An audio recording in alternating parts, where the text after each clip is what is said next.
So, Thrawn Alliances came out a couple days ago. What do I think now that I've heard the entire audiobook? It's pretty good.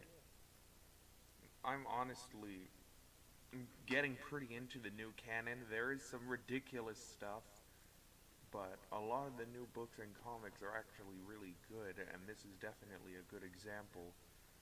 Um, there will be a spoiler section towards the end, but for now I'll just say it it is a really great book. There's a lot of suspense, really well well done action scenes.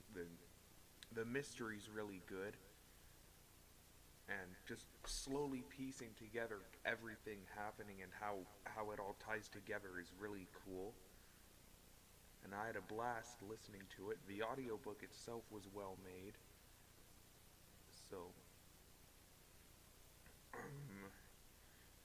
onto the spoiler section. I will say I like the idea of having force sensitive chiss and how they're basically the equivalent to a navigator in their society.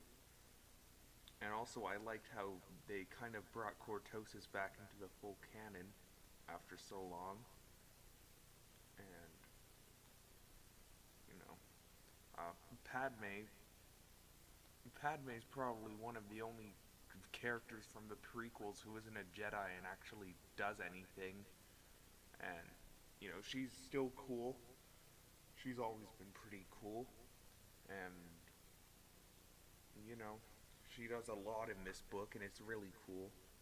Of course, the last part with Anakin and Padme was Anakin tries to blow up a mine, but since it's full of cortosis, he ends up blowing up like a huge area of the planet instead, and the mine's unharmed. So, yeah, they just kind of destroyed a planet.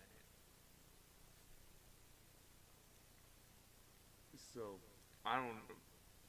I guess like I wasn't thinking of that when he laid the mines, but then I was like, oh, yeah, that does make a lot of sense. I also liked the entire future portion that had Vader and Thrawn, and I like how it eventually ended up tying back into the Clone Wars story. So I don't really do ratings, but if I were to give one, I would give it probably a 10, honestly. I didn't notice any problems with it, but if I do read or listen to it again, I might. So, with that said, it's a great book. Get it on Audible or read it yourself. See you later.